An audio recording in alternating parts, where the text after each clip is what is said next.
কালো মানুষ জান্নাতে যাবে না। যারা কালো আছেন মন খারাপ করার কোনো কারণ নেই, মন খারাপ করবেন না। কোনো বৃদ্ধ মানুষ, আমার এই যে বৃদ্ধ বাবারা যারা আছেন, একজনও জান্নাতে যাবেন না। কষ্ট পাইছেন? কারণ আল্লাহ পাক রব্বুল আলামিন যখন আপনাকে জান্নাত দেবেন, আল্লাহ রাসূল সাল্লাল্লাহু আলাইহি ওয়াসাল্লাম বলেছেন, জান্নাতে যখন মানুষগুলোকে দেওয়া হবে, প্রত্যেকটা মানুষের বয়স আমার আল্লাহ 30 থেকে 33 এর মধ্যে বানায় দিবেন। সুবহানাল্লাহ। কোন কালো মানুষ যাবে না জান্নাতে। যখন আল্লাহ মানুষদেরকে দেবে, মানুষদের চেহারা সুরত হযরত ইউসুফ আলাইহিস সালামের মতো সুন্দর বানায় দিবে। تعالى في كلامه المجيد وفي فرقانه الحميد।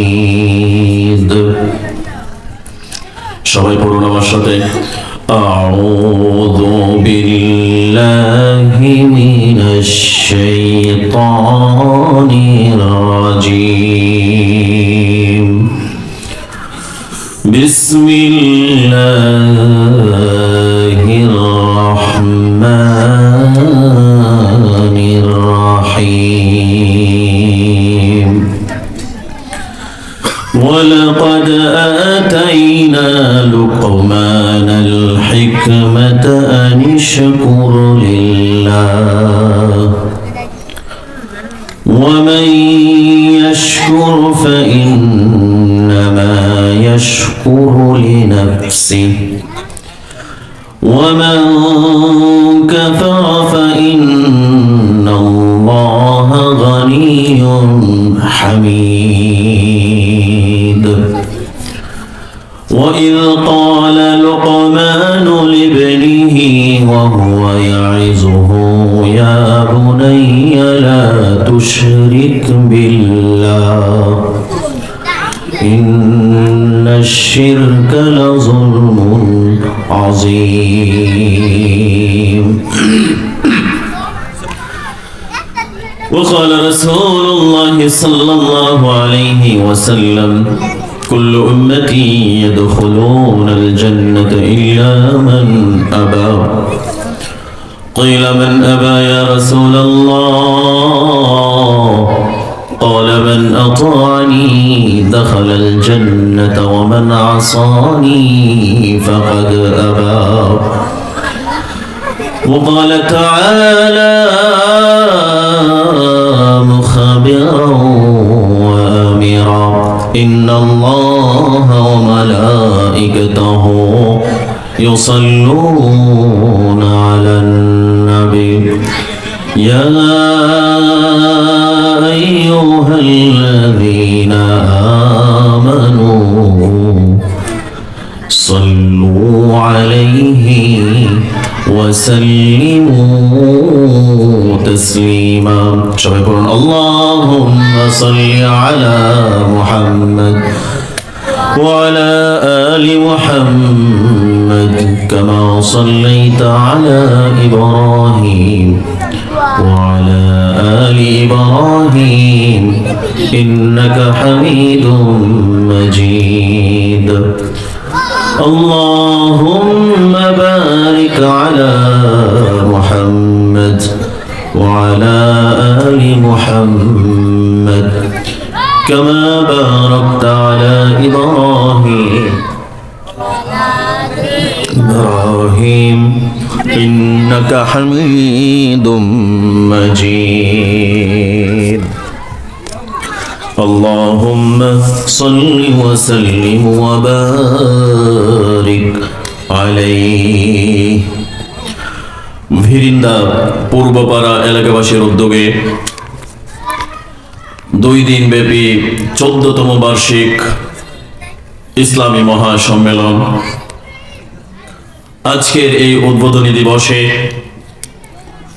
এই মহতী প্রোগ্রামের সম্মানিত উদ্বোধক জনাব মোহাম্মদ আরিফুর রহমান সমাজ সেবক ভিরিন্দা, সভাপতি হিসেবে আজকে যিনি প্রোগ্রামকে অলংকৃত করবেন জনাব আলহাজ সৈয়দ মোহাম্মদ ইকবাল, স্বর্ণ পদক প্রাপ্ত সাবেক চেয়ারম্যান ডাঙ্গা ইউনিয়ন পরিষদ। প্রধান অতিথি জনাব মোহাম্মদ শহীদুল ইসলাম, যুগ্ম সচিব, জনপ্রশাসন মন্ত্রণালয়, ঢাকা। সহ সভাপতি হিসেবে আজকে যিনি উপস্থিত থাকবেন জনাব দেলোয়ার হোসেন খান জুয়েল, সাবেক সদস্য 2 নং ওয়ার্ড, ডাঙ্গা ইউনিয়ন। আর অন্যান্য অতিথিবৃন্দ, মঞ্চ উপবিষ্ট উলামায়ে কেরাম, আমার সামনে অবস্থিত ইসলাম প্রিয়, দিন প্রিয়, কোরআন প্রিয় তাওহীদি জনতা, পর্দার অন্তরালের আমার সম্মানিতা শ্রদ্ধেয়া মা এবং বোনেরা, আপনাদের সকলের প্রতি আমার আবারও সালাম। আসসালামু আলাইকুম ওয়া রাহমাতুল্লাহি ওয়া বারাকাতুহু। আপনাদের রোজা রাখার বয়স কতদিন? 1-2 সপ্তাহ যাবত মনে হয় টানা অনাহারি নাকি?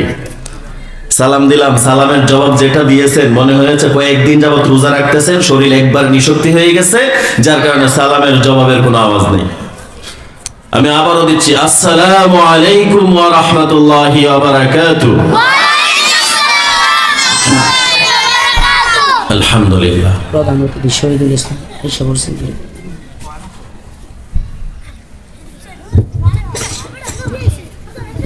সম্মানিত তাওহীদি জনতা, আমাদের ভিরিন্দার কৃতি সন্তান, ভিরিন্দা পূর্বপাড়ার গর্ব জনাব শহীদুল ইসলাম সাহেব, যুগ্ম সচিব, জনপ্রশাসন। আমরা আসতে পেরেছি, আমরা খুশি না?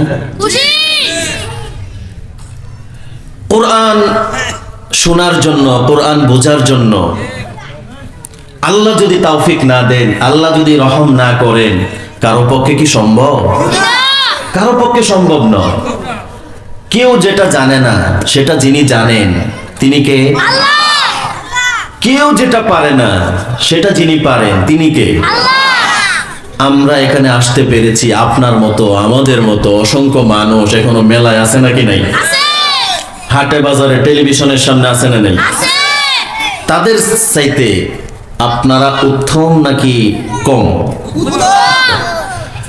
আল্লাহ রাসূল সাল্লাল্লাহু আলাইহি ওয়াসাল্লাম বলেছেন, যেখানে কোরআনের আলোচনা হয়, যেখানে কোরআনের কথা বলা হয়, সেই স্থানটাকে আল্লাহর ফেরেশতারা তাদের নূরের পাখনা দ্বারা বেষ্টন করে রাখে। সুবহানাল্লাহ পড়ে। যার কারণে আমি মূল আলোচনাতে প্রবেশের পূর্বে আপনাদের সাথে একটু কনভারসেশন করতে চাই, যেটা হলো আপনাদের এলাকাতে মুরগি চিনেন তো? মুরগি চিনেন? মুরগি যখন ডিম দেয়, ডিম দেওয়ার পরে মুরগির যখন ডিম পাড়া সমাপ্ত হয়, তখন ডিমগুলাকে তাপে দেই বাচ্চা ফোটানোর জন্য, দেন কিনা?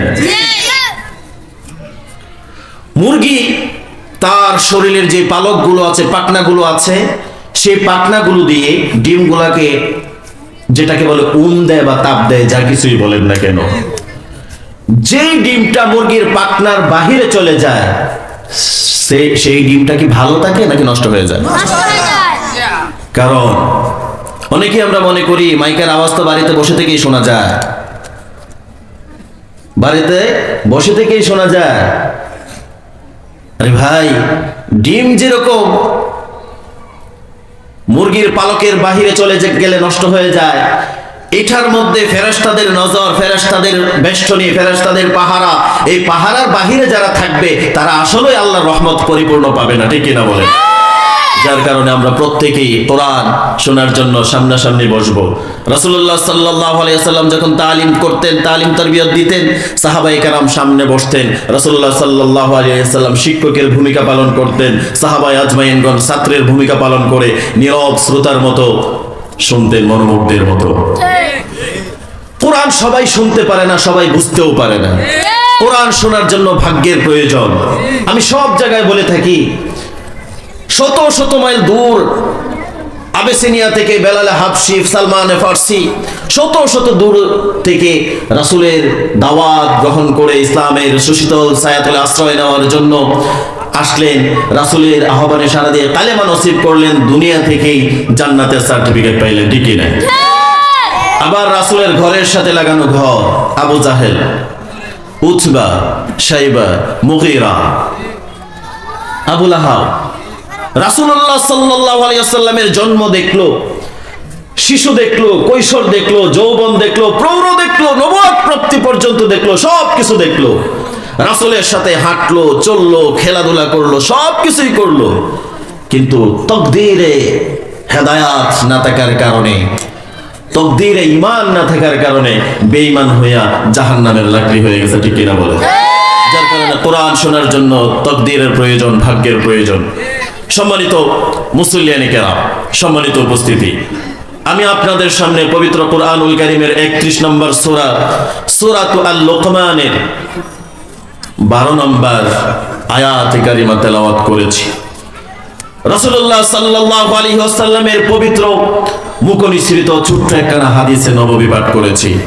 আল্লাহ যদি আমাকে তৌফিক দান করেন, আপনাদের সামনে যতটুকু সময় পাবো কোরআন এবং সুন্নাহ থেকে বলার চেষ্টা করব, পরে ইনশাআল্লাহ। ইনশাআল্লাহ। আমরা কোনো কিছুই জানি না, আমাদের কোনো জ্ঞান নাই, আমাদের কোনো গরিমা নাই, আমাদের কোনো বুদ্ধি নাই। যত জ্ঞান, যত গরিমা যার আছে, চিৎকার দিয়ে আকাশ বাতাস প্রকম্পিত করে বলেন, তিনি কে? সুবহানাকা লা ইলমা লানা ইল্লা মা আল্লামতানা রব্বি কারীম। আমরা কিছুই জানি না, আমাদের কোনো যোগ্যতা নাই, বলার যোগ্যতা নাই। আপনি যদি আরশ আজিম থেকে আমাদেরকে বলার যোগ্যতা না দেন, আমরা বলতে পারবো না। যার কারণে হযরতে লুকমান, সূরাতুল লুকমান, তাহলে বোঝা গেল একজন ব্যক্তির নাম সূরাটার মধ্যে আছে, ঠিক কি না? হযরতে লুকমান হাকিম তার সন্তানকে উদ্দেশ্য করে গুরুত্বপূর্ণ কিছু উপদেশ তার সন্তানকে হযরত লুকমান দিয়েছেন। সেই উপদেশগুলো আল্লাহ রাব্বুল ইজ্জাত ওয়াল জালাল এত বেশি পছন্দ করেছেন, কোরআনের আকৃতিতে, কোরআন হিসেবে রাসূলুল্লাহ সাল্লাল্লাহু আলাইহি ওয়াসাল্লামের উপরে নাজিল করে গোটা পৃথিবীবাসীর জন্য এটা একটা মডেল বানায় দিলেন। সুবহানাল্লাহ। আল্লাহ পাক রব্বুল আলামিন বললেন, ওয়ালাকাদ আতাইনা লুকমানাল হিকমাতা আনিশকুর লিল্লাহ ওয়া মান ইয়াশকুর ফাইন্নামা ইয়াশকুরু লিনাফসিহি ওয়া মান কাফারা ফাইন্নাল্লাহা গনিয়্যুন হামিদ। আল্লাহ বললেন, ওয়ালাকাদ আতাইনা লুকমানাল হিকমা, আমি লোকমানকে প্রজ্ঞা দান করেছি, জ্ঞান দান করেছি, হিকমত দান করেছি। লোকমানকে আমি দান করেছি সমস্ত রকমের জ্ঞান, হিকমত এবং প্রজ্ঞা আমি লোকমানকে দান করলাম। আনিশকুর লি ওয়া লিওয়ালিদাই, যে ব্যক্তি কৃতজ্ঞতা প্রকাশ করবে, যে আল্লাহর প্রতি শুকরিয়া আদায় করবে, সে তো তার নিজের জন্যই কৃতজ্ঞতা প্রকাশ করলো। আনিশকুর লি ওয়া লিওয়ালিদাই, যে নিজে যে কৃতজ্ঞতা প্রকাশ করে সেটা তার নিজের জন্যই কল্যাণ।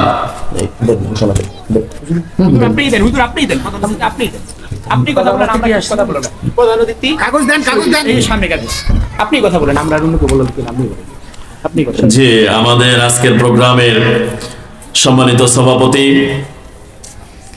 জনাব মোহাম্মদ শহীদুল ইসলাম, যুগ্ম সচিব, জনপ্রশাসন মন্ত্রণালয়, ঢাকা। সভাপতি সব আসছে, এবং সভাপতি আমাদের সম্মানিত ভাই সৈয়দ ইকবাল ভাই উপস্থিত হয়েছেন।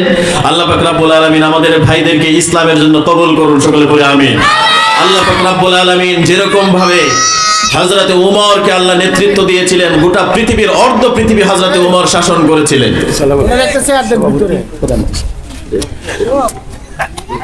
হযরতে ওমর অর্ধ পৃথিবী শাসন করেছিল ধুলার তখ্তে বসে। উমরের শাসন যখন ছিল, নারীরা ইজ্জত নিয়ে চলেছে, কোনো বাপার বেটার ক্ষমতা ছিল না নারীর ইজ্জতের দিকে চোখ তোলা, ঠিক কি না? সওদাগরেরা তাদের ব্যবসায়ী পণ্য নিয়ে যেত, কোনো বাপের বেটার ক্ষমতা ছিল না সম্পদের উপরে হাত বাড়ানো। আমাদের এই সব ভাইয়েরা যদি আল্লাহর প্রতি সন্তুষ্ট হয়ে তারা যদি দিনের একনিষ্ঠ খাদেম হয়ে যায়, আমাদের জন্য কল্যাণ, আমাদের দেশের জন্য কল্যাণ, আমাদের সমাজের জন্য কল্যাণ, ঠিক কিনা বলেন? আল্লাহ আমাদের শাহিন ভাইকে কবুল করুন, ইকবাল ভাইকেও কবুল করুন, কারণ অনেক গুরুত্বপূর্ণ পদের মধ্যে তারা বসা, অনেক গুরুত্বপূর্ণ পদ। আপনারা বুঝতে পারেন, জনপ্রশাসন মন্ত্রণালয়ের মতো এত বৃহৎ একটা মন্ত্রণালয়ের যুগ্ম সচিবের দায়িত্ব তিনি পালন করছেন। আল্লাহ পাক রব্বুল আলামিন ভাইকে কবুল করুন। জি, আমরা আলোচনাতে যাব। সম্মানিত ভাইয়েরা, আমি বলতেছিলাম আল্লাহ বললেন আমি লোকমানকে হিকমত, আমি আপনার প্রতি ওয়াজ করছি, নসিহত করছি। দেখেন হযরত লোকমানকে দেওয়া হয়েছিল জ্ঞান, প্রজ্ঞা এবং হিকমত। কে দান করলেন? আল্লাহ দান করলেন। এরপরে বলা হলো আনিশকুর লিল্লাহ, যারা আল্লাহর প্রতি কৃতজ্ঞতা প্রকাশ করে সে তো তার নিজের জন্যই কৃতজ্ঞতা প্রকাশ করে, নিজের কল্যাণ হয় যদি আল্লাহর কৃতজ্ঞতা প্রকাশ করা হয়। ওয়া মান ইয়াশকুর ফাইন্নামা ইয়াশকুরু লিনাফসি, যে কৃতজ্ঞতা প্রকাশ করে সেই সমস্ত কৃতজ্ঞতা তার নিজের কল্যাণের জন্য, নিজের ভালোর জন্য। নিজে দুনিয়া এবং আখিরাতে আল্লাহর কৃতজ্ঞতা প্রকাশ করে নিজে সম্মানিত হয়ে যায়। ওয়া মান কাফারা, আর যে ব্যক্তিও কৃতজ্ঞ হয়, যে ব্যক্তি কুফরি করে, ওয়া মান কাফারা ফাইন্নাল্লাহা গানিয়্যুন হামিদ, তবে জেনে রাখো তোমাদের রব নিজেই নিজের অবস্থান থেকে নিজেই সুপ্রশংসিত। সুবহানাল্লাহ। আমাদের রব তাম পৃথিবীর এই 700 কোটি মানুষ, 750 কোটি মানুষ, সবে মাত্র 200 থেকে 150 কোটি মানুষ ইসলাম গ্রহণ করতে পেরেছে, ইসলাম গ্রহণ করেছে। ইসলাম গ্রহণ করার পরে এখন দেখেন 500 কোটি মানুষ কিন্তু কাফের, বেঈমান। তাম পৃথিবীর সমস্ত মানুষগুলো যদি এক বাক্যে কালেমা পড়ে ইসলাম গ্রহণ করে ইমানদার হয়ে যায়, আমার আল্লাহর রাজত্বের ধনভাণ্ডারে কোনো বাড়বেও না, কিছু করবে না। করবে নাকি? কারণ আল্লাহ হচ্ছেন হুয়াল হাইয়ুল কাইয়্যুম, তিনি হচ্ছেন আল মালিকুল মুলক, তিনি রাজাদের রাজ, তিনি বাদশা, তিনি মালিক। তার কারো কৃতজ্ঞতার প্রয়োজন নাই। তিনি হচ্ছেন আল্লাহুস সামাদ, তিনি কারো কাছে মুখাপেক্ষী নন। সুবহানাল্লাহ। আল্লাহ বললেন ওয়ামান কাফারা, আর যারা অকৃতজ্ঞ হয়, যারা আমার কৃতজ্ঞতা প্রকাশ করে না, ফা ইন্নাল্লাহা গানিয়্যুন হামিদ, তবে জেনে রাখো তোমার রব নিজেই নিজের অবস্থান থেকে সুপ্রশংসিত। হযরত লোকমান হচ্ছেন একজন ব্যক্তি, উনি হচ্ছেন হাবশী একজন কৃতদাস, একজন হাবশী গোলাম। গোলাম ছিলেন, হাবশী গোলাম। তিনি মানুষের দাসের কাজ করতেন। হযরত লোকমান খুব কালো বর্ণের একজন মানুষ, চ্যাপ্টা নাক। আমাদের সমাজে যদি কোনো মানুষের নাক চ্যাপ্টা থাকে, তার চেহারার কোনো ঢোক থাকে, দেখতে ভালো দেখা যায় না। দেখা যায় আমরা যখন মেয়ে দেখতে যাই, আগে দেখে মেয়ের নাকটা খাড়া কিনা। কথা বলেন। হযরত লোকমান চ্যাপ্টা নাক, মোটা ঠোঁট বিশিষ্ট, কারণ আফ্রিকান মানুষদের যে আকৃতি হয় সেই আকৃতি দিয়ে হযরত লোকমানকে আল্লাহ বানালেন। হযরত লোকমান যেই বাড়িতে কাজ করতেন, তিনি রাখাল ছিলেন। তার সঙ্গী সাথীরা যখন মাঠে রাখালগিরি করার জন্য যেত, অন্যান্য সঙ্গী সাথীদেরকে অত্যন্ত প্রজ্ঞাময় জ্ঞানী কথা বলতেন। তারা বড় আশ্চর্য হতো, আশ্চর্য হয়ে বলতো লোকমান এত সুন্দর কথা কেমন করে বলে। একদিন একজন লোক তার মনিবের কাছে গিয়ে বলল, আপনার বাড়িতে যে কৃতদাসটা আছে লোকমান, সে অত্যন্ত জ্ঞানী গুণী কথা বলে, অত্যন্ত চমৎকার করে মানুষদেরকে বোঝায়, অনেক সুন্দর করে মানুষের সমস্যার সমাধান দিতে পারে। মনিব তখন মনে করলো, দেখি তো আমার লোকমানের জ্ঞান কেমন। লোকমানকে ডাক দিলেন, লোকমান এদিকে আসো। একটা ছাগল জবাই করবে। ছাগল জবাই করে ছাগলের মধ্য থেকে, গোটা ছাগলের শরীর থেকে 2টা গোশতের টুকরা, উত্তম যেই 2টা গোশত, সেই 2টা গোশতের টুকরা তুমি আমার জন্য নিয়ে আসবে। হযরত লোকমান একটা ছাগল জবাই করলেন। ছাগল জবাই করে হৃৎপিণ্ড এবং জিহ্বা, কলিজা এবং জিহ্বা, এই 2টা জিনিস, উৎকৃষ্ট জিনিস, উত্তম জিনিস নিয়ে মনিবের কাছে দিলেন।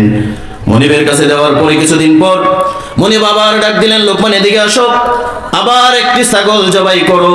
ছাগল জবাই করার পরে ছাগলের মধ্যে সবচেয়ে নিকৃষ্টতম যে 2টা গোশতের টুকরা, সেই 2টা গোশতের টুকরা তুমি আমার জন্য নিয়ে আসো। হযরত লোকমান আবার ছাগল জবাই করলেন। আবারও তিনি জিহ্বা এবং হৃৎপিণ্ড, হৃদয়টাকে নিয়ে মনিবের সামনে দিলেন। মনিব বললেন, লোকমান তুমি এটা কি করলে? আমি তোমার কাছে উত্তম জিনিস চাইলাম, জিহ্বা দিলে, হৃৎপিণ্ড দিলে। আমি তোমার কাছে নিকৃষ্ট জিনিস চাইলাম, সেখানেও তুমি জিহ্বা দিলে, হৃৎপিণ্ড দিলে। কারণ কি? এটার মধ্যে তুমি কি হিকমত পাইলা, তুমি কি জ্ঞান পাইলা?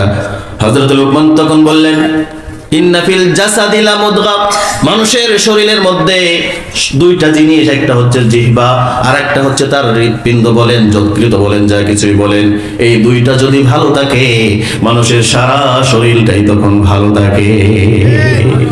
মানুষের জিহ্বা যদি নষ্ট হয়ে যায়, মানুষের হৃৎপিণ্ড যকৃত যদি নষ্ট হয়ে যায়, মানুষের তামাম শরীরটাই নষ্ট হয়ে যায়। এভাবেই হযরত লুকমান তার মনিবকে জবাব দিয়ে দিলেন, সুবহানাল্লাহ। কারণ জিহ্বা এটা এমন জিনিস, এটার মধ্যে কোনো নার্ভ নাই, কোনো রগ নাই, কোনো হাড় নাই, কোনো হাড্ডি নাই, কিন্তু এই জিহ্বা দিয়ে মানুষ এত জঘন্য করে, এত জঘন্য ভাষায় কথা বলে, কোরালের আঘাতের চাইতে জিহ্বার আঘাত মানুষের কাছে আরো কঠিন হয়ে যায়। জিহ্বা, এই জিহ্বা, একটা জিহ্বা দেখেন আল্লাহ দিলেন, আপনি চানাচুর খান, চানাচুরের মজা আপনি মিষ্টিতে পাবেন না, মিষ্টির মজা আপনি বেলের মধ্যে পাবেন না, বেলের মজা আপনি তালে পাবেন না। একই পাশে দাঁড়ানো আছে ডাব গাছ, নারিকেল গাছ, ডাব গাছের পানি খায়া দেখেন একরকম, নারিকেল চিবায়া দেখেন অন্যরকম। একই জিহ্বা, এত টেস্ট যিনি দিয়েছেন তিনি কে? যার কারণে জিহ্বা যদি নষ্ট হয়ে যায়, আমরা দেখি যখন আমাদের জ্বর হয়, অসুখ বিসুখ হয়, পানি খাই, পানিটা আমাদের কাছে তিতা লাগে কিনা বলেন? পানিটাও আমার কাছে তিতা লাগে, আমাদের কাছে তিতা লাগে। এটা কি দোষ কি পানির নাকি জিহ্বার? দোষ কি পানির নাকি জিহ্বার? জিহ্বার দোষ। যার কারণে হযরত লুকমান বললেন, ইন্না ফিল জাসাদি লামুদগা, মানুষের শরীরের মধ্যে এই দুইটা টুকরাই আছে, দুইটা গোশতের টুকরাই আছে, এই দুইটা যদি নষ্ট হয়ে যায় মানুষের তামাম শরীরই নষ্ট হয়ে যায়। এরপরে দেখেন হযরত লুকমান, এখন কালো মানুষ, এত বেশি কালো, এত বেশি কুৎসিত, বর্ণনার ভাষা নাই। আফ্রিকান মানুষদের যে আকৃতি হয়, যে চেহারা সুরত হয়, সেই সুরতের হচ্ছে হযরত লুকমান। একজন লোক সাঈদ ইবনে মুসাইয়্যিবের কাছে আসলেন এবং নিজে কালো বলে নিজেকে সংকোচ বোধ করছেন। তখন সাঈদ ইবনে মুসাইয়্যিব বললেন, শোনো, তুমি কালো দেখে কখনো নিজেকে ঘৃণা মনে করো না, ঘৃণ্য মনে করো না। কারণ এই পৃথিবীতে আল্লাহ পাক রব্বুল আলামিন তিনজন কালো মানুষকে মর্যাদাশীল করেছেন, সম্মানিত করেছেন, সকল মানুষের মধ্যে শ্রেষ্ঠত্ব দিয়েছেন। সুবহানাল্লাহ বলেন। এই তিনজন মানুষ, এক নাম্বার হচ্ছে হযরত বেলাল। সুন্দর নাকি কালো? হযরত বেলালকে আল্লাহ পাক রব্বুল আলামিন সম্মানিত করেছেন। 2 নাম্বার হচ্ছে ওমর রাদিয়াল্লাহু তাআলা আনহুর আযাদকৃত কৃতদাস মাহজা। এই মাহজা কালো ছিলেন, অত্যন্ত কুৎসিত। 3 নাম্বার আমার আল্লাহ পাক রব্বুল আলামিন যেই কালো মানুষটাকে সম্মানিত করেছেন তিনি আর কেউ নন, তিনি হচ্ছেন হযরতে লুকমান হাকীম। এই তিনজন মানুষকে আল্লাহ পাক রব্বুল আলামিন পৃথিবীর সমস্ত মানুষের চাইতে শ্রেষ্ঠত্ব করেছেন, মর্যাদাশীল করেছেন। অথচ তারা কালো ছিলেন, যার কারণে কালো থাকলে মন খারাপ করার কোনো সুযোগ নাই। কারণ আপনি জানেন, যখন মানুষ জান্নাতে যাবে, কোনো কালো মানুষ আমার আল্লাহর জান্নাতে যেতে পারবে না। কালো মানুষ জান্নাতে যাবে না। যারা কালো আছেন মন খারাপ করার কোনো কারণ নেই, মন খারাপ করবেন না। কোনো বৃদ্ধ মানুষ, আমার এই যে বৃদ্ধ বাবারা যারা আছেন, একজনও জান্নাতে যাবেন না। কষ্ট পাইছেন? কারণ আল্লাহ পাক রব্বুল আলামিন যখন আপনাকে জান্নাত দিবেন, আল্লাহ রাসূল সাল্লাল্লাহু আলাইহি ওয়াসাল্লাম বলেছেন, জান্নাতে যখন মানুষগুলোকে দেওয়া হবে, প্রত্যেকটা মানুষের বয়স আমার আল্লাহ 30 থেকে 33 এর মধ্যে বানায় দিবেন। সুবহানাল্লাহ। কোনো কালো মানুষ যাবে না জান্নাতে। যখন আল্লাহ মানুষদেরকে দেবে, মানুষদের চেহারা সুরত হযরত ইউসুফ আলাইহিস সালামের মতো সুন্দর বানায় দিবে। হযরত লুকমান, তাহলে চিনতে পেরেছেন? হযরত লুকমান কৃতদাস, তিনি নবী ছিলেন না, তিনি নবী ছিলেন না, কিন্তু আল্লাহওয়ালা একজন লোক ছিলেন, যিনি এত শ্রেষ্ঠত্বের অধিকারী হয়েছেন। সন্তানকে তিনি যে উপদেশগুলো দিয়েছেন, সেই উপদেশগুলোকে আল্লাহ এত বেশি পছন্দ করেছেন, আল্লাহ কোরআনে ধারাবাহিকভাবে বর্ণনা করেছেন। সুবহানাল্লাহ। এইগুলাই বলবো আজকে ইনশাআল্লাহ। দ্বিতীয় নাম্বার আল্লাহ বললেন, ওয়াইদ ক্বালা লুকমানু লিবনিহি ওয়া হুয়া ইয়াইযুহু ইয়া বুনাইয়া লা তুশরিক বিল্লাহ ইন্নাশ শিরকা লাযুলমুন আযীম।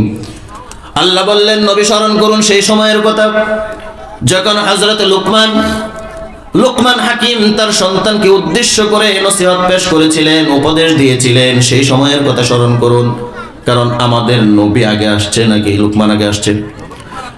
লোকমান হাকিমের যে ঘটনাবলী হয়েছে, আল্লাহ যদি তার নবীকে না জানাতেন তিনি জানতেন না। ইউসুফ আলাইহিস সালামের ঘটনাবলী যদি আল্লাহ নবীকে না জানাতেন জানতেন না। কুয়াতে ফেলে দিলেন, সমস্ত ঘটনা আপনারা জানেন। সমস্ত ঘটনা আল্লাহ পাক রব্বুল আলামিন ধারাবাহিকভাবে কিচ্ছার আকৃতিতে বর্ণনা করে দিলেন। নাহনু নাকুসসু আলাইকা আহসানাল কাসাসি বিমা আওহাইনা ইলাইকা হাদাল কুরআন। আল্লাহু আকবার পড়ে আমার আল্লাহ পাক রব্বুল আলামিন তার নবীকে শিক্ষা দিলেন, শোনাচ্ছেন, ওয়া ইয ক্বাল, ও নবী আপনি স্মরণ করুন সেই সময়ের কথা। লুকমানুল ইবনিহি, যখন লুকমান তার সন্তানকে নসিহত পেশ করছিল, ওয়া হুয়া ইয়াইজুহু, ওয়াজ করছিল, ভাষণ দিচ্ছিল, বর্ণনা করছিল। ইয়া বুনাইয়া, ও আমার কলিজার টুকরা সন্তান শোনো, লা তুশরিক বিল্লাহ, আল্লাহর সাথে কাউকে শরীক করবে না, আল্লাহর সাথে কোনো অংশ স্থাপন করবে না, আল্লাহর সাথে অন্য কাউকে এনে মিলায়া দিবা না। হযরত লোকমান হাকিম সর্বপ্রথম 1 নাম্বার যে উপদেশ দিলেন সেই উপদেশটাই হচ্ছে শিরিক করা যাবে না। সবাই বলেন 1 নাম্বার উপদেশটা কি? শিরিক করা যাবে না। শিরিক করা যাবে না।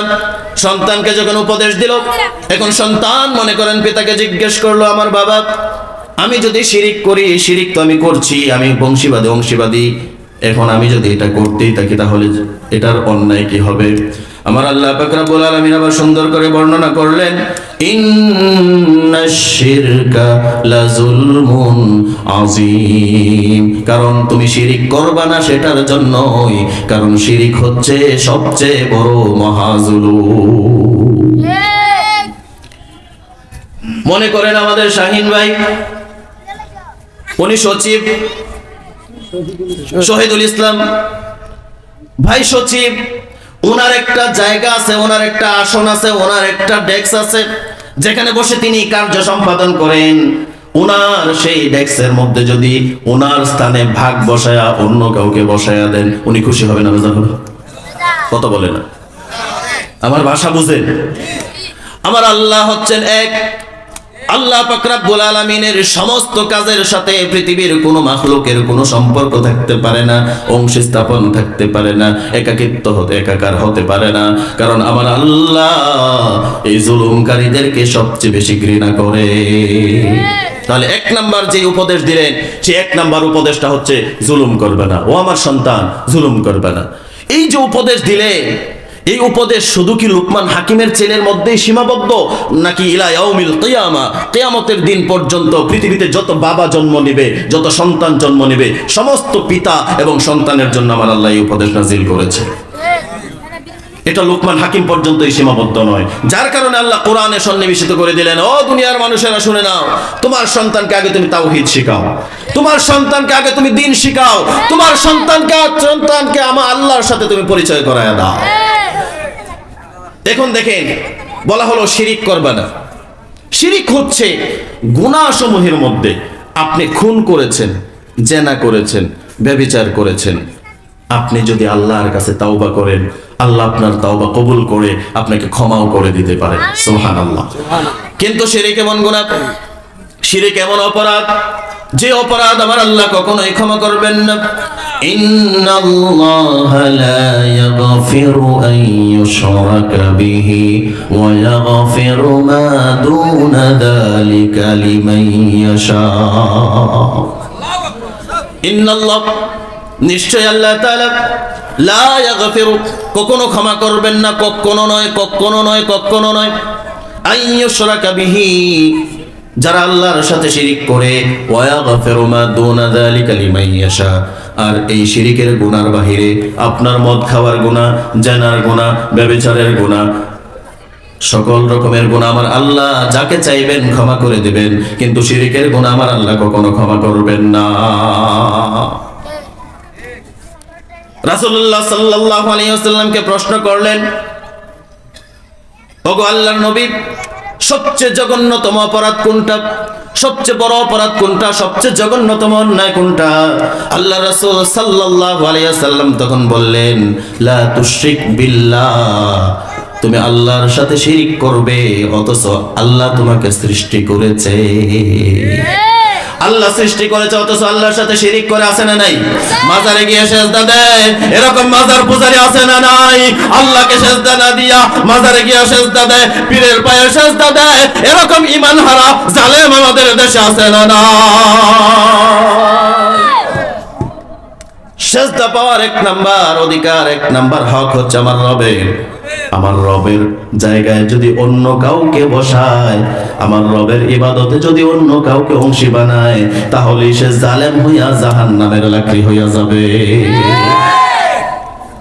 ওয়াইন কুতালতা ওয়া হুররাকতা, মুআজ রাদিয়াল্লাহু তাআলা আনহুকে আল্লাহর রাসূল সাল্লাল্লাহু আলাইহি ওয়াসাল্লাম যখন ইয়ামেনের গভর্নর বানালেন, বানায় যখন প্রেরণ করলেন, বললেন তুমি সাবধান থাকবে এবং হকের উপরে থাকবে, কখনো শিরিক করবে না। কি করলে?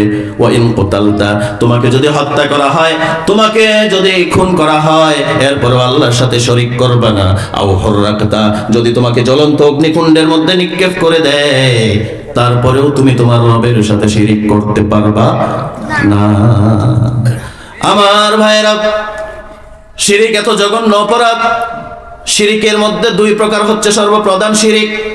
এক নাম্বার হচ্ছে শিরকুল আকবার, দুই নাম্বার হচ্ছে শিরকুল আসগার। শিরকুল আকবার যদি কেউ করে, সে ঈমান থেকে বের হয়ে যাবে। নতুন করে যদি কালিমা না পড়ে, সে বেঈমান হয়ে মৃত্যুবরণ করবে।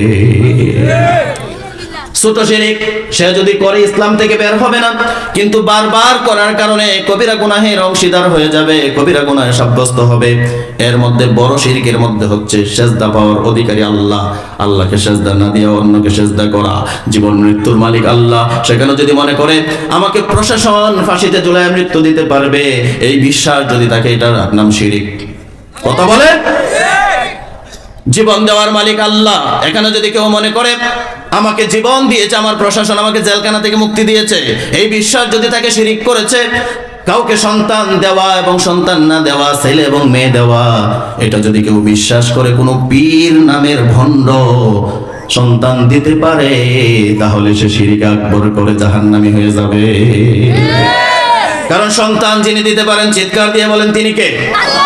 يهب لمن يشاء إناثا ويهب لمن يشاء الذكور أو يزوجهم ذكرانا وإناثا ويجعل من يشاء عقيما الله أكبر বলে।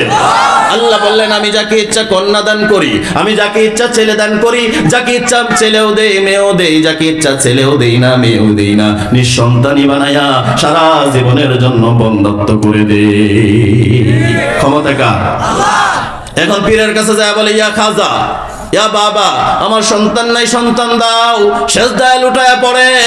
অথচ মাজারের মধ্যে যেইগুলা থাকে, মাজারে যেইগুলো অবস্থান করে, মাসের পর মাস যায়, গোসল করে না, পাক পবিত্র করে না, পাক পবিত্রতা নাই। মাটার মধ্যে চুলের জট, দাড়িতে জট, মুছ এত লম্বা, মুছ আর মুখ একসাথে হয়ে গেছে, হাসে না কান্দে বোঝাও যায় না।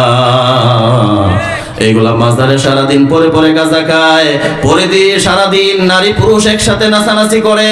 এরকম মাজার ভণ্ড পূজারী আমাদের সমাজগুলোতে আছে না? না আমার বন্ধুগণ, অথচ হযরত লুকমান শিক্ষা দিলেন, লা তুশরিক বিল্লাহ, ও আমার সন্তান, আল্লাহর সাথে শিরিক করবে না। শিরিক যদি করো, ইন্নাশ শিরকা লাযুলমুন আযীম, আল্লাহর সাথে শিরিক করার কারণে তুমি জালেম হয়ে যাবে। আর আমার আল্লাহর সাথে যদি জালেমগিরি দেখাও, এই পৃথিবীর কত বড় বড় জালেম রে নাকানি সুবানি খাওয়াইয়া দুনিয়া থেকে ধ্বংস করে দিয়েছেন আমার আল্লাহ, নজির রেখে দিয়েছে। শিরিক থেকে সতর্ক থাকেন। প্রত্যেক নবী শিরিকের বিরুদ্ধে সোচ্চার ছিলেন। ইব্রাহিম নবী এত বেশি পরীক্ষার সম্মুখীন অন্য কোন নবীকে হতে হয়নি। অন্য কোন নবী এত বেশি পরীক্ষার সম্মুখীন হতে হয়নি।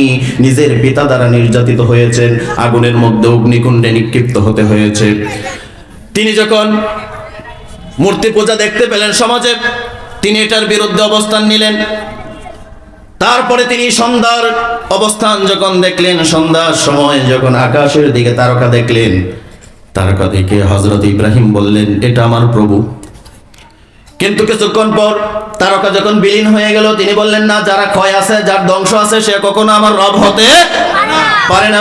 যখন চাঁদ উদিত হলো, চাঁদ উদিত হওয়ার পরে তিনি বললেন এটাই আমার প্রভু।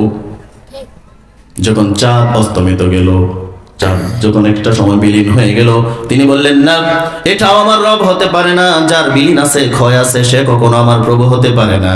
ফালাম্মা রাআ আশ-শামসা কাওকাবা, যখন তিনি পূর্ব দিগন্তে, সকালবেলা পূর্ব দিগন্তকে উদ্ভাসিত করে বিশাল আকৃতির সূর্যকে দেখতে পেলেন, সূর্যকে দেখে তিনি বললেন এটা সবচেয়ে বড়, এটা আমার রব হতে পারে। কিন্তু বিকাল গণিয়ে সন্ধ্যা আসার সাথে সাথে যখন সূর্য বিলীন হয়ে গেল, হযরতে ইব্রাহিম আলাইহিস সালাম তখন বললেন না না, যেটার ক্ষয় আছে, বিলীন আছে, সেটা কখনো আমার রব হতে পারে না। তিনি পড়লেন, আমার সাথে বলেন, ইন্নী ওয়াজ্জাহতু ওয়াজহিয়া লিল্লাযী ফাতারাস সামাওয়াতি ওয়াল আরদ হানিফাও ওয়া মা আনা মিনাল মুশরিকিন। আমার চেহারাকে আমি আল্লাহর দিকে রুজু করে দিলাম, আমার সমস্ত সত্তাকে আমি আল্লাহর কাছে সঁপে দিলাম।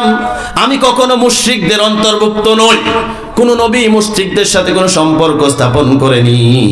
এখন আমাদের ভাইয়েরা সবকিছু জেনে এবং বোঝার পরেও কিছু টাকার জন্য আমার ভাইয়েরা হাসতে হাসতে শিরকের সাথে লিপ্ত হয়, এরকম আছে না? না।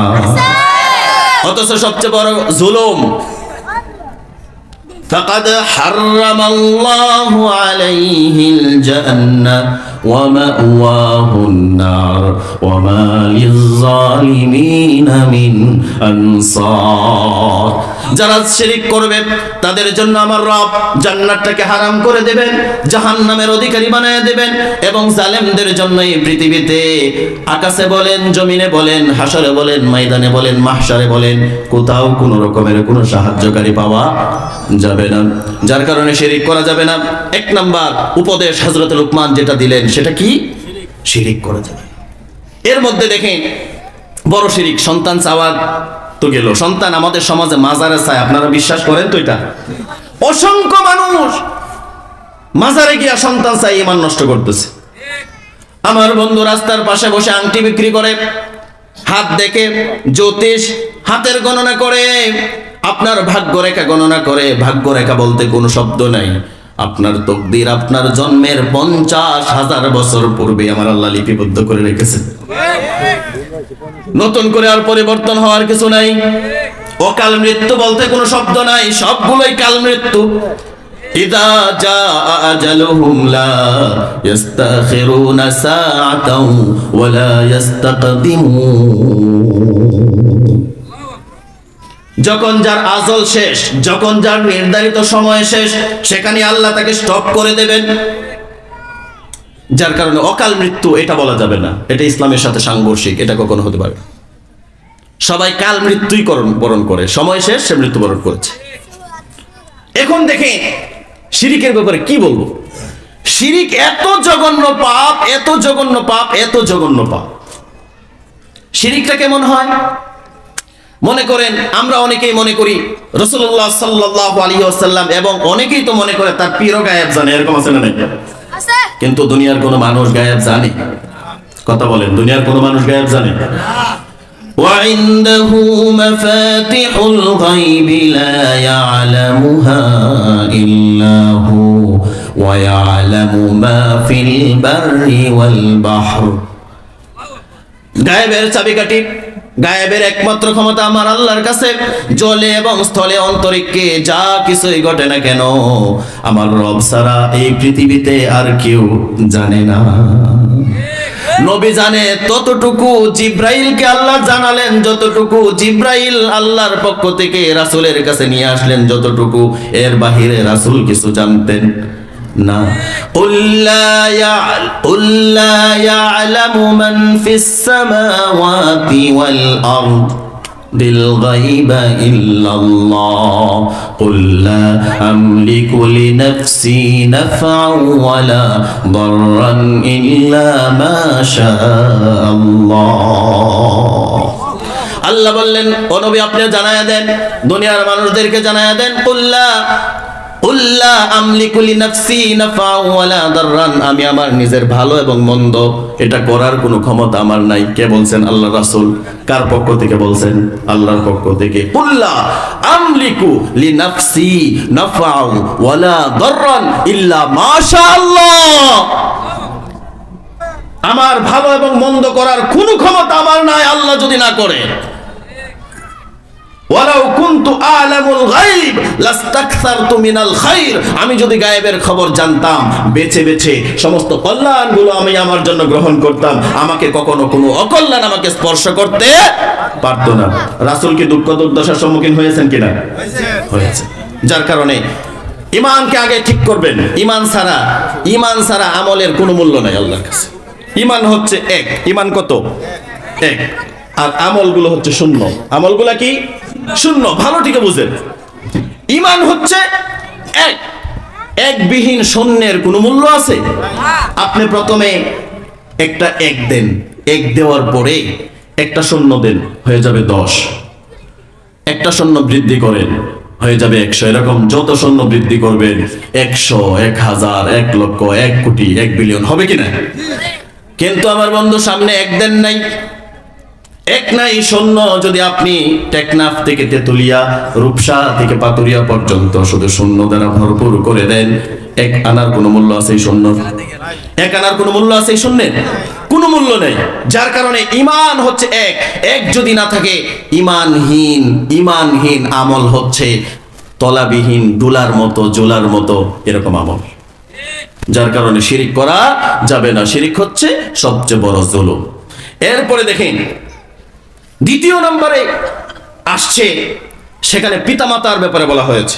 আল্লাহ পাক রব্বুল আলামিন বললেন, ওয়াসাইনাল ইনসানা বিওয়ালিদাইহি হামালাতুহু উম্মুহু ওয়াহানান আলা ওয়াহনিন ওয়া ফিসালুহু ফি আমাইনি আনিশকুর লি ওয়া লিওয়ালিদাইক ইলাইয়াল মাসির। আল্লাহু আকবার করেন।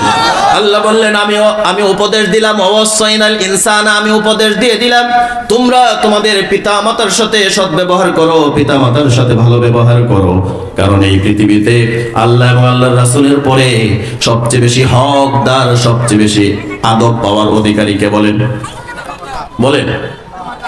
আপনাদের অ্যাটেনশন কি অন্য কোনো দিকে নাকি? পৃথিবীতে আল্লাহ এবং আল্লাহ রাসূলের পরে সবচেয়ে মর্যাদা, সবচেয়ে আনুগত্য পাওয়ার একমাত্র হকদার কে? পিতা মাতা। মনোযোগ দিয়ে শুনবেন। অবশ্যই ইনসান, আমি মানুষদেরকে উপদেশ দিচ্ছি, আমিও মানুষদেরকে নসিহত করছি, বর্ণনা করছি, শিখাচ্ছি। হামালাতহু উম্মুহু ওয়াহনান আলা ওয়াহনি ওয়া ফিসালুহু ফি আমাইনি আনিশকুর লি ওয়া লিওয়ালিদাইক। কত গুরুত্বপূর্ণ কথা। আল্লাহ বললেন তোমরা তোমাদের পিতামাতার সাথে সৎ ব্যবহার করো। কেন করবে? তোমার মা তোমাকে হামালাতহু উম্মুহু, তোমার মা তোমাকে কষ্টের পর কষ্টে ধারণ করে বুকের মধ্যে ধারণ করেছেন, গর্ভে ধারণ করেছেন। গর্ভের যন্ত্রণা কত কঠিন সেটা শুধু গর্ভবতী মা ছাড়া এই পৃথিবীতে আর কেউ জানে না, আর কোনো মা তখন বলতে পারবে না। যে মায়ের কখনো সন্তান হয়নি তিনিও বলতে পারবে না। কারণ একজন মহিলা সন্তান গর্ভে না আসলে, তিনি যদি কখনো সন্তানের স্বাদ না নেন, তাহলে কিন্তু তিনি বুঝতে পারবেন না সন্তান গর্ভে নেওয়ার কষ্ট কতটুকু। সেটা শুধু ভুক্তভোগী মা ছাড়া এই পৃথিবীতে আর কেউ জানে। যার জন্য আল্লাহ বললেন হামালাতহু উম্মুহু ওয়াহনান আলা ওয়াহনি ওয়া ফিসালুহু, তুমি তোমার মায়ের সাথে সদ্ব্যবহার করবে, কারণ তোমার মা তোমাকে কষ্টের পর কষ্টে ধারণ করে বুকে ধারণ করেছে। এত কষ্ট ধারণ করেছে ফি আমাইনি আনিশকু ওয়া ফিসালুহু ফি আমাইন, এবং তোমাকে 30 মাস পর্যন্ত বুকের দুধ পান করাইছে। মায়ের বুকের দুধ পান করি না এরকম কোন মানুষ আছি? মায়ের দুধ আমাদেরকে পান করতে হয়েছে। তারপরে দেখেন আল্লাহ বললেন আনিশকুর লি ওয়া লিওয়ালিদাইক, আমার কৃতজ্ঞতা প্রকাশ করো, তোমার পিতামাতার কৃতজ্ঞতা প্রকাশ করো। আমরা এখন আহারে পিতামাতাকে আমরা সবচেয়ে বেশি অবহেলা করি। বর্তমানে আমরা পিতামাতাকে অস্বীকার যাওয়ার কোনো সুযোগ নাই, সবচেয়ে বেশি অবহেলা করি। সুন্দরী বধূ বিবাহ করেছি, সুন্দরী বধূর কথার চাপে পড়ে গর্ভধারিণী মাকে খাবার দেই না। আহারে সন্তান, গর্ভধারিণী সন্তানকে কোনা করে রাখি, রান্না করে রাখি, অথচ রাস্তায় ফেলে দিয়ে আসি। কিন্তু শাশুড়ি আসলে আম্মা জান, আর নিজের মা তখন হয়ে যায় বেটি। কথা বলেন। অথচ আমার আল্লাহ বললেন মায়ের খেদমত করো, মায়ের সেবা করো। তোমার মা তোমাকে বুকের ভিতরে গর্ভে ধারণ করেছেন অত্যন্ত কষ্ট করে, এমন কষ্ট করে তোমাদেরকে লালন পালন করেছেন। এরপরে আল্লাহ বললেন ইলাইয়াল মাসির, তোমরা সকলে আমার কাছেই প্রত্যাবর্তন করতে হবে, আমার কাছেই তোমরা সবাই ফিরে আসতে হবে। আমার ভাইয়েরা, রাসূলুল্লাহ সাল্লাল্লাহু আলাইহি ওয়াসাল্লামকে প্রশ্ন করলেন একজন সাহাবী, মান আহাক্কু বিহুসনিস সাহাবাতি, ওগো আল্লাহর নবী, আমি কাকে বেশি শ্রদ্ধা করব, আমার সবচেয়ে বেশি উত্তম আচরণ পাওয়ার হকদারকে? সাহাবী আল্লাহর রাসূলকে প্রশ্ন করলেন। আল্লাহর রাসূল তখন জবাব দিলেন, ক্বালা উম্মুকা, তোমার মায়ের সেবা শুশ্রূষা করবে, তোমার মায়ের খেদমত তুমি করবে, তোমার মায়ের সাথে তুমি উত্তম আচরণ করবে। ওই ব্যক্তিটা আবার প্রশ্ন করলেন, ক্বালা সুম্মা মান, ওগো আল্লাহর নবী, অতঃপর আমি কার সেবা করব, কার খেদমত করব, কার সাথে আমি উত্তম আচরণ করব? আল্লাহ রাসূল আবার বললেন, ক্বালা উম্মুকা, তোমার মায়ের। তৃতীয়বার আবার প্রশ্ন করলেন, ক্বালা সুম্মা মান, ওগো আল্লাহর নবী, 3 নম্বরে আমি কার সেবা শুশ্রূষা করব, কার খেদমত করব, আমার উত্তম আচরণ পাওয়ার হকদার কে হতে পারে? আল্লাহর নবী, বিশ্ব নবী জনাবে মুহাম্মদুর রাসূলুল্লাহ সাল্লাল্লাহু আলাইহি ওয়াসাল্লাম আবার বললেন, ক্বালা উম্মুকা, তোমার মায়ের। সুবহানাল্লাহ পড়েন। 3 বার বললেন তোমার মায়ের। আল্লাহর রাসূলকে আবার প্রশ্ন করলো, ক্বালা সুম্মা মান, ওগো আল্লাহর নবী, অতঃপর আমি কার সেবা করব, শুশ্রূষা করব? আল্লাহ রাসূল বললেন, ক্বালা আবুকা, তোমার পিতা। বাবার চাইতে 3 গুণ মর্যাদা মায়ের বেশি, অথচ এই মাকে সন্তানগুলো সবচেয়ে বেশি অবহেলা করে। সুন্দরে বধূর কারণে মায়ের উপরে হাত ওঠায়, এরকম কুলাঙ্গার সন্তান আছে না নাই? আমার বন্ধু, 3 ব্যক্তির দোয়া আমার আল্লাহ কখনো বৃথা দেয় না, বিফলে যায় না। মুস্তাজাবুদ দাওয়াত, 3 ব্যক্তির দোয়া আল্লাহ কখনো নিষ্ফল করেন না। এর মধ্যে 1 নাম্বার হচ্ছে পিতামাতা। পিতামাতা যদি সন্তানের জন্য দোয়া করে, আল্লাহর আরশে আজিমে আমার আল্লাহর কাছে পিতামাতার দোয়া সন্তানের জন্য কবুল হয়ে যায়। সুবহানাল্লাহ। আল্লাহ রাসূল বললেন, হুমা জান্নাতুকা ওয়া নারুকা, তোমার পিতামাতা তোমার জন্য জান্নাত অথবা তোমার জন্য জাহান্নাম। অর্থাৎ পিতামাতার জন্য যদি সেবা করেন জান্নাত পাবেন, পিতামাতার যদি নাফরমানি করেন জাহান্নাম পাবেন। ওয়া কাদা রাব্বুকা আল্লা তা'বুদু ইল্লা ইয়্যাহু ওয়া বিল ওয়ালিদাইনি ইহসানা। আল্লাহ বললেন, আমি দুনিয়ার মানুষদেরকে উপদেশ দিয়ে দিলাম, তাদের প্রতি আমি নসিহত পেশ করলাম, আদেশ দিলাম, নির্দেশ দিলাম, আল্লাহ তা'বুদু ইল্লা ইয়া, আমি আল্লাহ ছাড়া আর কারো ইবাদত করবে না, আমি আল্লাহ ছাড়া অন্য কারো গোলামি করবে না, অন্য কারো হুকুম মানবে না, অন্য কারো আইন মানবে না। ওয়া বিল ওয়ালিদাইনি ইহসানা, এবং পিতামাতার সেবা করবে, ইহসান করবে। إما يبلغن عندك الكبر أحدهما أو كلاهما فلا تقل لهما أف ولا تنهرهما وقل لهما قولا كريما। إما يبلغن عندك الكبر, ঘাড় মোটা করে, চোখ বড় করে পিতামাতার সামনে কথা বলার যোগ্যতা কোন সন্তানের নাই। তুমি চিন্তা করবে, তুমি আজকে যত বড় ম্যাজিস্ট্রেট হয়েছো, অফিসার হয়েছো, সচিব হয়েছো, এমপি হয়েছো, মন্ত্রী হয়েছো, বড় হুজুর হয়েছো, টিচার হয়েছো, হেডমাস্টার হয়েছো, ব্যবসায়ী হয়েছো, যা কিছুই হয়েছো, তোমার মার এই নারী থেকে যদি তোমাকে জন্ম না আসতো, তুমি কখনোই দুনিয়ার মুখ দেখতে পেতে না, কখনোই দেখতে পেতেন না। আর মায়ের সাথে ব্যভিচার করে, ব্যভিচার বলতে মায়ের প্রতি জুলুম করে, অন্যায় করে, হাত উঠায় মায়েকে।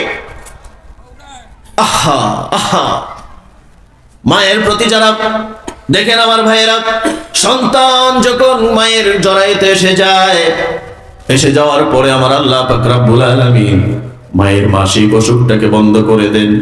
মায়ের অসুখটাকে বন্ধ করে দিয়ে সন্তানের ভিতরে যখন আমার আল্লাহ রূহ দিয়ে দেন, মায়ের নাভির সাথে সন্তানের নাভির একটা কানেকশন করে দেন। মায়ের এই মাসিকের রক্তটা কচি লাঞ্চ, কচি মুখ, এইরকম পবিত্র মুখের মধ্যেই নাপাক রক্তটাকে আমার আল্লাহ লাগায় নাই। আমার আল্লাহ পাক রব্বুল আলামিন মায়ের নাভির সাথে সন্তানের নাভির কানেকশন দিয়া মায়ের রক্তটাকে সন্তানের মধ্যে পাস করে দেন। সুবহানাল্লাহ। আপনি তিল তিল করে বেড়ে উঠছেন, আপনার যখন নড়াচড়া করার মতো যোগ্যতা এসে গেল, আপনার মায়ের আস্তে আস্তে নিজের শরীরের আকৃতি পরিবর্তন হতে শুরু করলো। মায়ের এত কষ্ট, মা সবার জন্য রান্না করে, খাবারের ব্যবস্থা করে, সবাইকে খাবার দেয়। মা যখন খাইতে যাবে, আপনি পা দিয়ে গোটা দেন, মাথা দিয়ে আঘাত করেন, মা খাইতে পারে না, মা কোমরে হাত দিয়ে উঠে দাঁড়ায়, মা দেয়ালে হেলান দেয়, আবার বাঁকা হয়ে থাকে। আপনি মাকে নাড়াচাড়ার মাধ্যমে আঘাত করছেন। আপনার মা রাত্রে ঘুমানোর জন্য শুইল, সবাই ঘুমালো, আপনার বাবা আপনার মায়ের পাশে শুয়ে দিব্যি ঘুমাচ্ছে। আপনি পেটের ভিতরে নাড়াচাড়া করছেন, এ পাশ হয়ে শুইতে পারে না, আপনার নাড়া লাগে, ওই পাশ হয়ে শুইতে পারে না, আপনার নাড়া লাগে। সারা রাত এরকম হয়, নির্ঘুম রাত কাটাতে হয়, আছে না নেই? নির্ঘুম রাত কাটায়। আল্লাহ রাসূল সাল্লাল্লাহু আলাইহি ওয়াসাল্লাম বলেছেন, মায়েদের এই গর্ভে সন্তান আসার পরে মায়েদের যেই কষ্ট, 10টা মাস টানা রোজা রাখলে যেই সব হতো, আমার আল্লাহ রাসূল বলেছেন গর্ভবতী মায়ের জন্য এই রোজার সব আমার আল্লাহ তার আমলনামায় দিয়ে দেন। সুবহানাল্লাহ। রাত্রে ঘুমাতে পারে নাই, আপনার নির্যাতনের কারণে, আপনার কষ্টের কারণে মা ঘুমাতে পারে নাই, গর্ভে সন্তান নিয়ে ঘুমাতে পারে নাই।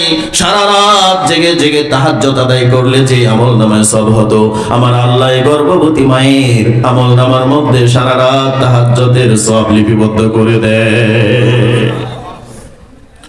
আপনি দুনিয়াতে আসলেন, মা যখন সতিকা গৃহে বলেন, অপারেশন থিয়েটারে বলেন, দাত্রীর কাছে বলেন, যার কাছেই বলেন, ডেলিভারি করার জন্য যখন সময় এসে যাবে, স্বামীর কাছে ক্ষমা চায়, স্বামী গো তোমার অনেক হক আদায় করতে পারি নাই, আমার কাছে মনে হচ্ছে আমি বেঁচে থাকবো না, আমি যদি মৃত্যুবরণ করি, আমি যদি মারা যাই, আমার সন্তানটাকে তুমি ভুলে যেও না, আমার সন্তানটাকে দূরে রেখো না, আমার প্রতি কোনো কষ্ট রেখো না।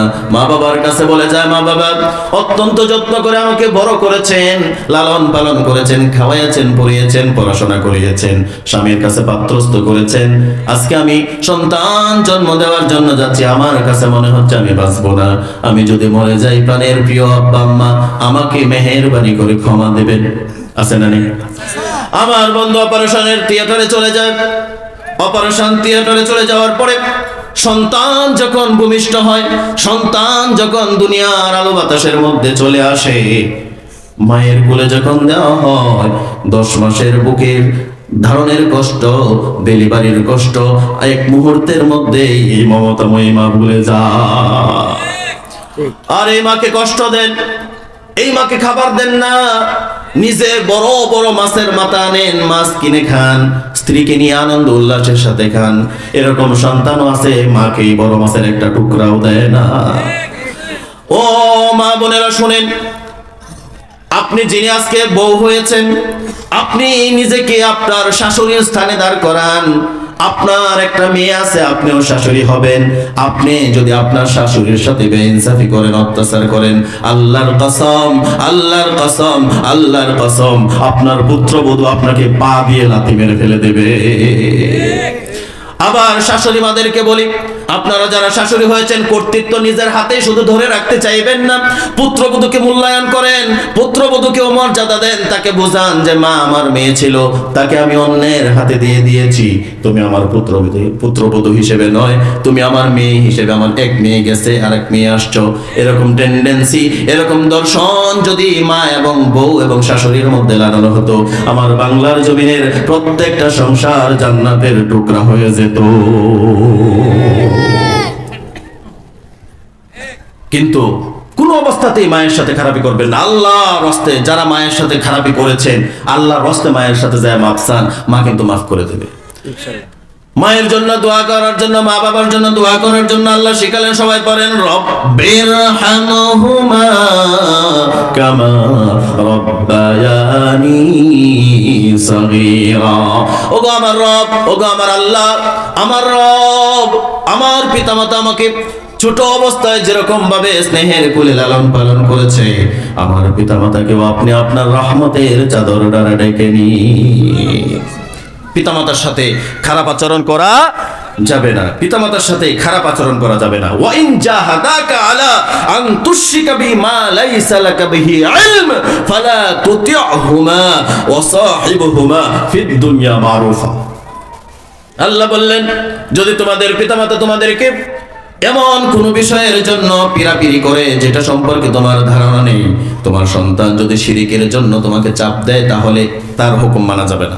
অন্যথায় মনে রাখেন, পিতা মাতার হুকুম পালন করা, নামাজ রোজা যেরকম ফরজ, পিতা মাতার হুকুম বৈধ সকল হুকুম পালন করা সন্তানের জন্য এরকম ফরজ। আপনার ইবাদত বন্দিগির একানা কাজে আসবে না যদি পিতামাতাকে কষ্ট দেন। কিন্তু পিতামাতা যদি আপনাকে শিরিক করার জন্য কোনো আদেশ করে, তখন পিতামাতার সেই আদেশ মান্য করা যাবে না। কিন্তু আপনার পিতামাতা যদি মুশরিক হয়, পিতামাতা যদি মুশরিক হয়, তারপরেও কি করা যাবে না? পিতামাতার সাথে খারাপ আচরণ করা যাবে না। আপনার সন্তান, আপনি সন্তান হিসেবে পিতামাতা আপনার কাছ থেকে পাওনা। আপনি যে আজকে লক্ষ লক্ষ টাকা কামাই করেন, এই টাকার মধ্যে সবচেয়ে বড় অধিকার কার? মা বাবার। কিন্তু বৎসর হিসাব করি কেন? মাসে মনে করেন সন্তানে কামাই করে 1 লাখ, মাকে 2000, আছে না নাই? আছে না নাই? এমন করবেন না। মা বাবা যতদিন আছে সম্মান দিন, মা বাবা যতদিন আছে মর্যাদা দিন। এরপরে দেখি হযরত লোকমান হাকিম 1 নাম্বার উপদেশ দিয়েছেন, শিরিক করবা না। এরপরে আল্লাহ মা বাবার কিছু হাকিকাত বর্ণনা করেছেন, মা বাবার কিছু মর্যাদা বর্ণনা করেছেন। মা বাবা হচ্ছে এই পৃথিবীর সন্তানদের জন্য সবচেয়ে বড় সম্পদ, মা বাবা। যার কারণে মা বাবার সাথে খারাপ আচরণ করা যাবে না। মা বাবার সাথে খারাপ আচরণ করলে জাহান্নামে হতে হবে। মা বাবা যদি সন্তানের জন্য দোয়া করে, সেই দোয়া কখনো বিফলে যায় না। বিদেশে বিরাগ্যে যার সন্তান মারা যায়, পশু পক্ষী জানার আগে জানে মা। মা বুঝতে পারে, হারে আমার সন্তান আমার নারী সেরাদন, আমার সন্তানটার কিছু হইল কিনা। সবাই আপনি বিদেশ থেকে এসেছেন, সবাই আপনার লাগেজের দিকে নজর। আপনি কার জন্য আইফোন এনেছেন, কার জন্য স্যামসাং এনেছেন, কার জন্য কি এনেছেন, কার জন্য কি উপহার এনেছেন, সকলের নজর। আর মাকে বলবে, বাবা সময় মতো ঘাস নাই, এরকম শুকাইছস কেন? অথচ আপনার শরীর স্বাস্থ্য ভালো। কিন্তু মা, উনি হচ্ছেন মা, আপনার চেহারার দিকে থাকা মা বলে, বাবা তোর চেহারাটা শুকনা লাগছে, সারাদিন বুঝি কিছু ঘাস নাই। আর সেই মাকে সন্তানগুলো নাফরমানি করে, সেই মাকে মারে, আঘাত করে, রান্না করে রাখে, আহা, বৃদ্ধাশ্রমে পাঠায়। কষ্ট পাবেন না সম্মানিত ভাইয়েরা? যে যত বেশি বড় শিক্ষিত হচ্ছে, কোরআনের জ্ঞান না থাকার কারণে, ইসলামী মূল্যবোধ না থাকার কারণে, দ্বীনি ইলম না থাকার কারণে যত বেশি শিক্ষিত হচ্ছে, মা বাবাকে তত বেশি অবহেলা করছে। ঠিক কিনা বলেন? মাদ্রাসায় পড়ে, মসজিদে ইমামতি করে 5,000, 10,000, 15,000 টাকা বেতন দেয়, কিন্তু মা বাবাকে কখনো বাড়ি থেকে বের করে দেয় না। আবার 1.5 লক্ষ 2 লক্ষ টাকা মাসে ইনকাম করে, সেও মাকে ঘরে জায়গা দেয় না। 5,000 টাকা বেতনের ইমামতির চাকরি, সন্তান আছে 4টা 5টা, নিজের বাবা আছে, মা আছে, এরপরেও বাবা মাকে বাড়ি থেকে বের করে দেয় না, অবহেলা করে না। কারণ সে কোরআন জেনেছে, কোরআন বুঝেছে, আল্লাহ এবং আল্লাহ রাসূলের আদেশ হুকুমগুলো সে মান্য করে চলেছে। যার কারণে পিতামাতার সাথে যারা অন্যায় করেছেন, জুলুম করেছেন, আজকে পিতামাতার সাথে ক্ষমা চাইবেন তো? মাপ চাইয়া দেখেন, মা তো ক্ষমা করে দেবে। এরপরে 2 নাম্বার নসিহত হযরত লোকমান হাকিম তার সন্তানকে করলেন, ইয়া বুনাইয়া ইন তাকু মিসকালা হাববাতিন মিন খারদালিন ফাতাকুন ফি সাখরাতিন আও ফিস সামাওয়াতি আও ফিল আরদি ইয়াতি বিহাল্লাহ ইন্নাল্লাহা লাতীফুন খাবীর। আল্লাহু আকবার পড়ে। আল্লাহ বললেন, ও আমার বৎস, ও আমার সন্তান, শুনে নাও, ইন্নাহা ইন তাকুম মিসকালা হাববাতিন মিন খারদালিন, তুমি যদি কোনো ভালো কাজ করো, সেই ভালো কাজ যত ছোটই হোক না কেন সেটা আল্লাহ তোমাকে দেখাবেন। তুমি যদি কোনো খারাপ কাজ করো সেটাও তোমাকে দেখাবেন। খারদালিন ফাতাকুন ফি সাখরাতিন আও ফিস সামাওয়াতি আও ফিল আরদ, সেটা হোক আসমানে হোক সেটা জমিনে, সাত আসমানের উপরেও যদি তোমার কোনো অনুপরিমাণ কোনো ভালো কাজ হয়, তোমার রব তোমাকে উত্তম ভাবে পৌঁছায় দেবেন। সাত জমিনের নিচে শিলা একটা পাথরখণ্ড, সেই পাথরখণ্ডের মধ্যেও যদি কোনো একটা প্রাণী যদি পা নাড়ায়, এটাও আমার আল্লাহ তোমাকে দেখাবেন। তোমার খারাপ কাজ যদি থাকে সেটাও দেখাবেন। যার কারণে আল্লাহ পাক রব্বুল আলামিন বললেন, তোমার সমস্ত ভালো এবং খারাপ সব কিছুই দেখানো হবে। ইয়াতি বিহাল্লাহ, তোমার রব তোমাকে দেখাবেন। ইন্নাল্লাহা লাতীফুন খাবীর, কারণ তোমার রব সব কিছুর খবর রাখেন। সুবহানাল্লাহ। 2 নম্বর উপদেশ কি দিলেন? ভালো করো বা খারাপ করো, ভালো করো বা খারাপ করো, যা কিছুই করো তুমি দেখতে পাবে। কি করবে? দেখতে পাবে। কারণ এই পৃথিবীতে আমরা এমন কোনো কাজ করি না, এমন কোনো কথা বলি না, এমন কোনো আচরণ করি না যেটা লিপিবদ্ধ না হয়। আমার আল্লাহ পাক রব্বুল আলামিন সব কিছুই লিপিবদ্ধ করে দেন। আল্লাহ পাক রব্বুল আলামিন আমাদের লেখার জন্য কিরামান কাতিবিন আছে না নাই? সম্মানিত ভাইরা কথা বলেন, আছে না নাই? এবং আমার আল্লাহ কিতাবের মধ্যে বলেছেন, মা ইয়ালফিযু মিন কাউলিন ইল্লা লাদাইহি রাকীবুন আতীদ।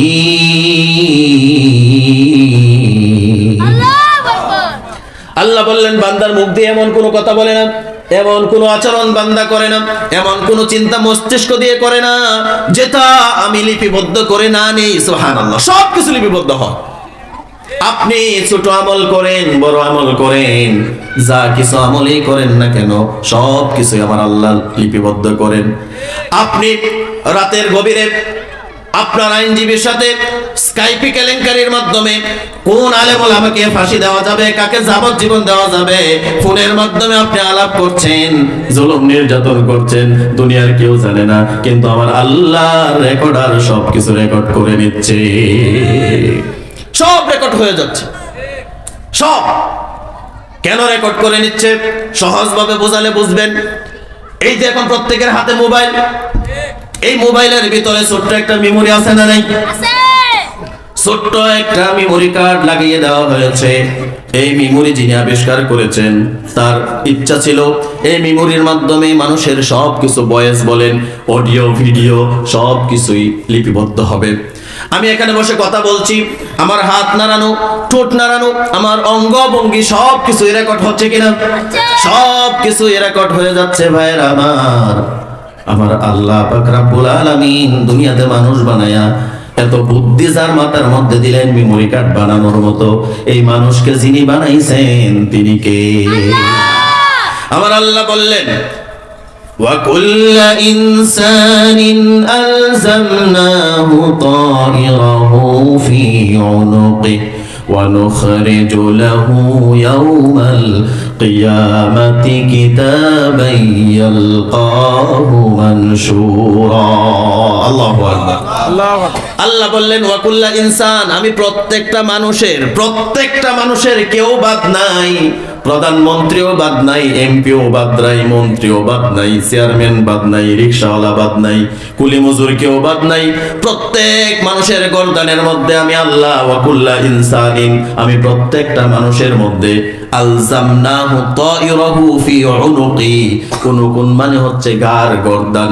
আমি প্রত্যেকটা মানুষের গর্দানের মধ্যে একটা রেকর্ডার লাগাই দিয়েছি। সুবহানাল্লাহ পড়ে আল্লাহ বলছেন, আমি প্রত্যেকটা মানুষের গর্দানের মধ্যে একটা রেকর্ডার লাগাইছি, একটা মেমোরি লাগাইছি। এই মোবাইলের সাথে মিলান। কথা কি আমার নাকি আল্লাহ? কথা আল্লাহ। আমি প্রত্যেকটা মানুষের গর্দানের মধ্যে রেকর্ডার লাগাইছি, মেমোরি লাগাইয়া দিছি। তাইরাহু ফি উনুকিহি ওয়া নুখরিজু, আমি এটাকে টেনে বের করব। আমি এটাকে কি করব? ওয়া নুখরিজু, আমি এটাকে টেনে বের করব। কে বলছেন? আল্লাহ বলছেন, আমি এটা টেনে বের করব। লাহু ইয়াউমাল কিয়ামা, কিয়ামতের দিন, কিতাবান ইয়ালকাহু মানশুরা, তার সব কিছু এই মেমোরি কার্ডের মধ্যে লিপিবদ্ধ করা আছে। সবকিছু লিপিবদ্ধ করা আছে। হযরত লুকমান হাকিম বললেন, ইয়া বুনাইয়া ইন্নাহা ইন তাকু মিসকালা হাব্বা, 2 নাম্বার উপদেশ, ও আমার কলিজার টুকরা শুনে নাও, দুনিয়াতে তুমি ভালো কাজ করো আর খারাপ কাজ করো, যত ছোটই হোক, সেটা যদি এক অণু পরিমাণও হয়, সেই ভালো এবং খারাপ সবটাই তুমি তোমার রবের কাছে পাবে, সবটুকুই পাবে। এরপরে দেখেন আল্লাহ পাক রব্বুল আলামিন জিলজালে বলেছেন, ফামাইয়ামাল মিসকালা যাররাতিন খায়রান ইয়ারা, যারা ভালো কাজ করবে অনুপরিমাণ সেই বদলাও তাকে দেওয়া হবে। ফামাইয়ামাল মিসকালা যাররাতিন খায়রান ইয়ারা ওয়া মাইয়ামাল মিসকালা যাররাতিন শাররান ইয়ারা, যারা খারাপ কাজ করবে সেই প্রতিদান আমার রব দিবে, কারণ আমার রব কারো প্রতি জুলুম করবেন না। ওয়াল্লাহু ইউরিদু বিযাল্লামিল লিল আবিদ, বান্দার প্রতি আমার আল্লাহ কখনো জুলুম করেন না, জুলুম করবেন না, জুলুম করবেন না। বান্দা যদি ভালো করে থাকে আমার আল্লাহর ভালো আচরণ পাবে, বান্দা যদি খারাপ আচরণ করে থাকে আমার আল্লাহর খারাপ আচরণ পাবে। বান্দা যদি দুনিয়ার জীবনে কমিউনিজম বলেন, সেকুলারিজম বলেন, আল্লাহর আইন বাদ দিয়া এরকম আইন যদি বানানোর জন্য তৎপর থাকে, আল্লাহর কোরআনকে ভায়োলেট করে নিজেদের মানব রচিত মতবাদকে যদি প্রতিষ্ঠা করার জন্য কাজ করে, এগুলাও লিপিবদ্ধ হবে। আমার আল্লাহ তখন কিয়ামতের দিন দাঁড় করায় বলবেন, ইকরা কিতাবাকা কাফা বিনাফসিকাল ইয়াউমা আলাইকা হাসিবা, আজকে তুমি তোমার আমলনামা পাঠ করো, তুমি তোমার কিতাব পাঠ করো, পাঠ করে তোমার হিসাব দাও। যারা যুগের পর যুগ মানুষের প্রতি জুলুম করেছেন, 15.5-16 বছরের জুলুম, 15.5-16 বছর মানুষের উপরে নির্দ্বিধায় জুলুম করেছে, অসহায় মানুষকে জুলুমের একেবারে পরাকাষ্ঠা দিয়েছে, মানুষের উপরে অত্যাচার নির্যাতন করেছে। কিন্তু আমার আল্লাহ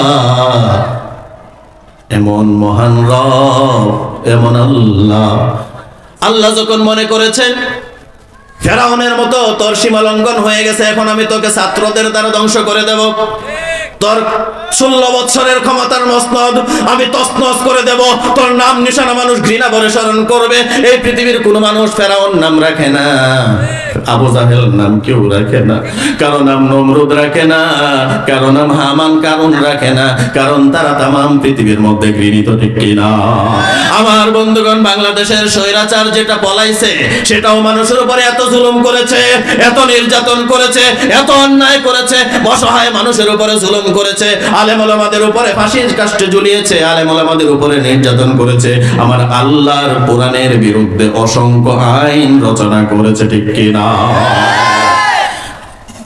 কোরআন আছে, কোরআন থাকবে, তোমরাই নাই, নিঃশেষ হয়ে গেছো, আর কখনো বাংলাদেশে ঘুরে দাঁড়াতে পারবা না, কারণ বাংলার জনগণ কোন জালেমকে আর পছন্দ করতে চায় না। আমার বন্ধু সাবেক যারা যায়, বর্তমান যদি তাদের কাছ থেকে শিক্ষা না নেয়, তাদের জন্য আমার আল্লাহ শাস্তির ব্যবস্থা করবেন, ঠিক কিনা? আমার বন্ধু, আমরা অনেকেই মনে করছি 5 তারিখের পর থেকে দেশ আমার হয়ে গেছে, আছে না নাই? কিন্তু এটা অন্যায়, এটা অন্যায়, এটা অন্যায়। আপনি মানুষের ভালোবাসা অর্জন করেন, মানুষ আপনাকে হাসতে হাসতে বসায়া দেবে। মানুষের প্রতি যদি আপনি জুলুম করেন, তাহলে সাবেকের সাথে আপনার পার্থক্য হলোটা কই? আমার আল্লাহ তো বললেন সবকিছু দেখবা, সবকিছু দেখবা, সবকিছু দেখবা। আপনি পর্দানি হয়েছেন বিচার করার জন্য, বিচারে গেছেন, বাদীর কাছ থেকে 5 লক্ষ দাবি করে বসছেন, আছে না নেই? একজন লোক নিজের পরিশ্রমের টাকা দিয়ে বাড়ি বানাবে, আপনি যায় তার কাছে চাঁদা দাবি করছেন, আছে না নেই?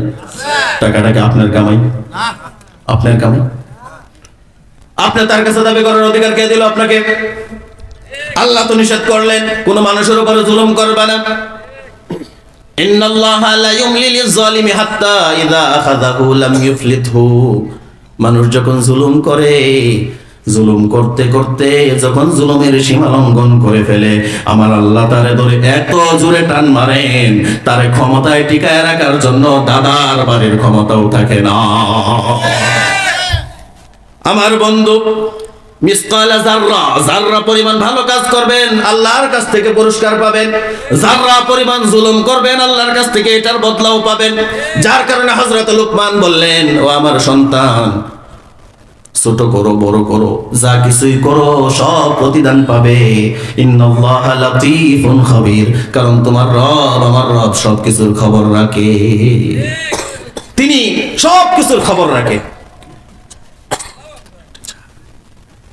সব কিছুর ব্যবস্থা আমার আল্লাহ করে রেখেছেন। এরপরে দেখেন আল্লাহ রাসূল সাল্লাল্লাহু আলাইহি ওয়াসাল্লাম যখন আল্লাহর পক্ষ থেকে কোরআন নিয়ে আসলেন, কোরআন হচ্ছে ঐশী বাণী, মহাগ্রন্থ আল কোরআন। মানুষের জীবনের সকল সমস্যার সমাধান আছে যেখানে, চিল্লায় বলেন সেই কিতাবের নাম কি? এমন কোন সেক্টর নাই, এমন কোন বিষয় নাই যেই বিষয় আমার আল্লাহ এই কোরআনের মধ্যে দেয় নাই। হযরত লুকমান 3 নাম্বার একটা আদেশ তার সন্তানকে করলেন। সেই উপদেশটা হচ্ছে, ইয়া বুনাইয়া আকিমিস সালাতা ওয়া আমুর বিল মারুফি ওয়ানহা আনিল মুনকার ওয়াসবির আলা মা আসাবাক। 3 নাম্বার উপদেশ দিলেন, ইয়া বুনাইয়া আকিমিস সালাত, ও আমার কলিজার টুকরা সন্তান, ও আমার প্রিয় বৎস, নামাজ কায়েম করো। কি কায়েম করো? মানুষ যখন ঈমান গ্রহণ করে, ঈমান গ্রহণ করার পরে মানুষের উপরে সর্বপ্রথম ঈমান আনার সাথে সাথে যে ইবাদত তার উপরে ফরজ হয়ে যায়, সেই ইবাদতের নাম হচ্ছে নামাজ। আর এই নামাজ নিয়ে আমাদের অবহেলা, সেই নামাজ নিয়ে আমাদের অবহেলা। প্রত্যেকটা গ্রামে, প্রত্যেকটা মহল্লায়, প্রত্যেকটা পাড়ায় এত সুন্দর সুন্দর এই অধুনা বিজ্ঞানের যুগে প্রত্যেকটা মসজিদ এত সুন্দর, কিন্তু মুসল্লি কি এরকম সুন্দর আছে নাকি? আল্লাহ রাসূল সাল্লাল্লাহু আলাইহি ওয়াসাল্লাম বলেছেন, ইয়াতি আলান নাসি জামান, ইয়াতি আলান নাসি জামান ইয়াজতামিউনা ফিল মাসাজিদ লাইসা ফীহিম মুমিন। মসজিদগুলা জাকজমকপূর্ণ হবে, মসজিদগুলা চাকচিক্যময় হবে, মসজিদগুলা এত সুন্দর হবে, মার্বেল পাথর টাইলস বসানো হবে, জার বাতি বসানো হবে, রঙিন পশম দ্বারা রঙিন সুন্দর সুসজ্জিত করা হবে, কিন্তু ইয়াজতামিউনা ফিল মাসাজিদ, এই মসজিদের মধ্যে যারা যায় অংশগ্রহণ করবে, নামাজি যারা যাবে, লাইসা ফীহিম মুমিন, একটাও মুমিন থাকবে না।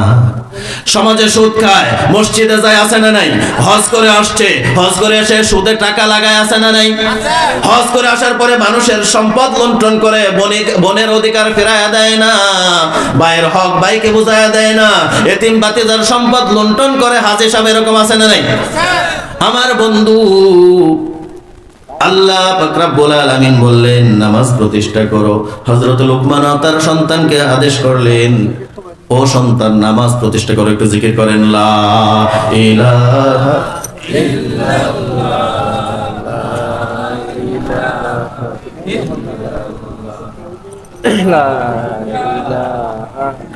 লা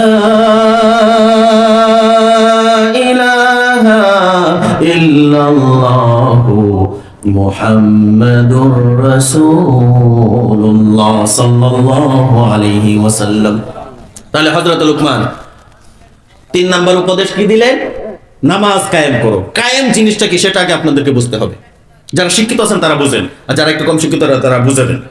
কায়েম, নামাজ কি করতে হবে? আল্লাহ কোরআনে যত জায়গায় বলেছেন শুধু বলেছেন নামাজ কায়েম করো। ওয়া আকিমুস সালাহ ওয়া আতুজ যাকাত আল্লাযীনা ইউকিমুনাস সালাহ, শুধুমাত্র বলেছে নামাজ কায়েম করো। কায়েম মানে হচ্ছে প্রতিষ্ঠা করা, মানে স্থায়িত্ব করে নেওয়া। এখন দেখেন কায়েমটা কি। মনে করেন আমাদের সামনে এখানে ছোট একটা বাচ্চা, ওর বয়সটা মানে 5 বছর হবে, 4-5 বছর, ঠিক না? ওই বাচ্চাকে যদি এখন বলেন যে তুমি তোমার পরনে যে প্যান্ট বা পায়জামা আছে সেটা খুলে ফেলো, ও খুলবে? কথা বলে না রে, সে লজ্জায় ফিট হয়ে যাবে, খুলবে না। এভাবে ধরে রেখে দৌড় দিবে, তবু খুলবে না। খুলবে? সে যখন জন্ম নিয়েছে, যখন থেকে তার চোখের দৃষ্টি দিয়ে সে বুঝতে শিখেছে যে মানুষগুলো কাপড় পরিধান করে, মানুষ প্যান্ট পরে, পায়জামা পরে, লুঙ্গি পরে, এটা বাংলাদেশের পোশাক। জন্মের পর থেকে সে দেখে কোনো সুস্থ মস্তিষ্কের মানুষ উলঙ্গ অবস্থায় ঘুরে না, যার কারণে তাকে আপনি কাপড় খোলার কথা বললে সে খুলবে না, কারণ জন্মের পর থেকে সে দেখতেছে সমাজে এই প্যান্ট, এই লুঙ্গি, পায়জামা প্রতিষ্ঠিত কায়েম। বুঝতে পেরেছেন? যার কারণে সে লজ্জা পায়, ছেড়ে দেয় না। নামাজ কায়েম করার অর্থ হচ্ছে কোন মুসলমানের সন্তান আজান হবে মসজিদে না গিয়ে মসজিদের বাহিরে নামাজবিহীন থাকতে পারে না। এটার নাম কায়েম। এখন বাবা উঠে ফজরের সময় নামাজে যায়, সন্তানকে ডাক দেয় না। শাশুড়ি নামাজ আদায় করে, পুত্রবধূকে ডাক দেয় না। মা উঠে নামাজ আদায় করে, মেয়েকে ডাক দেয় না। রমজান মাসের রোজা মেয়ের উপরে ফরজ, পরীক্ষা দেবে, মা বলে মা তোর পরীক্ষা রোজা রাখার দরকার নেই, আছে না? ফরজ রোজা তাকে বিরত রাখার ক্ষমতা আপনাকে দিল কে? এই দুঃসাহস দেখান কার সাথে? আপনি। আপনার মেয়ের উপরে রোজা ফরজ, ছেলের উপরে রোজা ফরজ, আপনি পরীক্ষার জন্য রোজা রাখতে নিষেধ করছেন। কার অধিকারে, কার সাহসে, কার হুকুমে? আমার বন্ধু, আল্লাহ বললেন নামাজ কায়েম করো, নামাজ কায়েম করো, নামাজ কায়েম করো। মসজিদে আজান হয় জুম্মার দিন, ইমাম সাহেব, খতিব সাহেব মসজিদে বয়ানে বসে, মসজিদে লোক নাই, মসজিদে লোক নাই, মসজিদে মুসল্লি নাই। এত এত টাকা দিয়া মসজিদের খতিব রাখছেন মানুষকে দেখানোর জন্য, বুঝি? দরকার নাই, দরকার নাই। 2000 টাকা দামের হুজুর দিয়া পড়েন, বড় হুজুর রাখার কোনো দরকার নাই। আপনারা মসজিদে না আসলে হুজুরের মূল্য আছে নাকি? আজান হয়, মসজিদ গুলা ফাঁকা পড়ে থাকে, মসজিদ গুলা খালি পড়ে থাকে, মসজিদে মুসল্লি হয় না। অথচ আমার আল্লাহ পাক রব্বুল আলামিন বললেন আল্লাযীনা ইউকিমুনাস সালাতা ওয়া মিম্মা রাযাকনাহুম ইউনফিকুন। নামাজ কায়েম করো, আমি যেই রিজিক দিয়েছি সেই রিজিক থেকে তোমরা ব্যয় করো, খরচ করো। এখন নামাজ আপনাকে আদায় করতে হবে। আপনি ঈমান এনেছেন, ঈমান আনার পরে সর্বপ্রথম আপনার উপরে যে ইবাদত ফরজ হয় সে ফরজের নাম কি? নামাজ। হযরত মুসা আলাইহিস সালামের উপরে যখন আল্লাহ ওহী দিলেন, আল্লাহ জানায় দিলেন ইন্নানি আনাল্লাহু লা ইলাহা ইল্লা আনা ফা'বুদনি ওয়া আকিমিস সালাতা লিযিকরি। সুবহানাল্লাহ পড়েন। আল্লাহ বললেন ইন্নানি আনাল্লাহ। মুসা যখন গেল তুর পাহাড়ের কাছে, মুসা আলাইহিস সালাম যাওয়ার পরে আল্লাহ ডাক দিলেন, ও মুসা ইন্নানি আনাল্লাহ, নিশ্চয় আমি আল্লাহ, লা ইলাহা ইল্লা আনা ফা'বুদনি, আমার ইবাদত করো, আমার ইবাদত ছাড়া অন্য কারো ইবাদত করবে না। ওয়া আকিমিস সালাতা লিযিকরি, এবং আমার শরণার্থে নামাজে দাঁড়ায় যাও, আমার শরণার্থে নামাজ আদায় করে নাও। এখন বন্ধু ফজরে ঠান্ডা পড়েছে, মসজিদে মুয়াজ্জিন আসসালাতু খায়রুম মিনান নাওম বলে, আসসালাতু খায়রুম মিনান নাওম বলে ডাকে, আপনার কর্ণকুহরে পৌঁছায় না। এরকম মুসলমানের নাফরমান সন্তানও আছে। মসজিদ যদি ঘরের কাছে হয়, আজান হওয়ার সময় বিরক্ত হইয়া খাতা কম্বল কানের কাছে ধরে রাখে, আছে না? না। আমার বন্ধু, দিনে প্রতিদিন 5 বার আপনাকে বিউগল বাজানো হয়, চানমারি করা হয়। যারা প্রশাসনে কাজ করে তারা বুঝবে চানমারি কাকে বলে। নির্দিষ্ট একটা জায়গায় টার্গেট করে তাদের হাতের প্রশিক্ষণ দেওয়া হয়, বিউগল বাজানো হয়। সেনাপ্রধান, সেনাবাহিনীতে যখন কাজকর্ম হয়, প্রশাসনে যখন কাজকর্ম হয়, তাদের ছুটির জন্য একটা ঘন্টা বাজানো হয়। এই ঘন্টার আওয়াজেই তারা বুঝে এখন তাদের কি করতে হবে। আল্লাহ প্রতিদিন 5 বার আপনাকে বিউগল বাজায়া মুয়াজ্জিন দিয়ে ডাকায়, আল্লাহু আকবার, আল্লাহু আকবার, হাইয়া আলাল ফালাহ, হাইয়া আলাল ফালাহ। এর আগে বলে হাইয়া আলাস সালাহ, ও মানুষেরা নামাজের দিকে আসো, নামাজের দিকে আসো, নামাজের দিকে আসো। আপনি যদি মুয়াজ্জিনকে বলেন ও মুয়াজ্জিন নামাজের দিকে ডাকতেছো, নামাজের দিকে যদি যাই তাহলে কি হবে? মুয়াজ্জিন পরবর্তী পংক্তিতে আবার বলে হাইয়া আলাল ফালাহ, নামাজে যদি আসো দুনিয়া এবং আখিরাতে সমস্ত কল্যাণ তুমি পেয়ে যাবে। এখন নামাজ পড়েন না। হযরত লুকমান হাকিম উপদেশ দিলেন সন্তানকে, 3 নাম্বার উপদেশ, ইয়া বুনাইয়া আকিমিস সালাহ, নামাজ প্রতিষ্ঠা করো, নামাজ কায়েম করো। নামাজ হচ্ছে এমন ইবাদত, কাফের এবং মুসলিমের মধ্যে, ইমানদার এবং কাফেরের মধ্যে পার্থক্যকারী হচ্ছে নামাজ। যে ব্যক্তি নামাজ আদায় করে না, মুসলমান দাবি করার কোনো অধিকার তার নেই। এখন আবার এরকম মানুষও আছে, লা ঈমান লিমান লা আমানাতা লাহু লা সালাত, লা সালাতা লিমান লা ঈমানা লাহু, যার কাছে আমানতদারিতা নাই তার কাছে দিন নাই, যার কাছে নামাজ নাই তার ঈমান নাই। এখন বলে নামাজ না পড়লে কি হবে? আমার ঈমান শক্ত। বলে কিনা? আমাদের কিশোরগঞ্জে বলে, আপনাদের দিকে বলে না? বলে বলে বলে কি যে নামাজ আদায় করি না, নামাজ না পড়লে কি আমার ঈমান শক্ত? আর বেটা তোর ঈমান আইছিল কোথা থেকে? ঈমান আসছিল কোথা থেকে? আল্লাহ বলছেন ঈমান নাই, আল্লাহ রাসূল বলেছেন ঈমান নাই। লা ঈমান লিমান লা সালাতা লাহু, যে নামাজ আদায় করে না তার ঈমান নেই।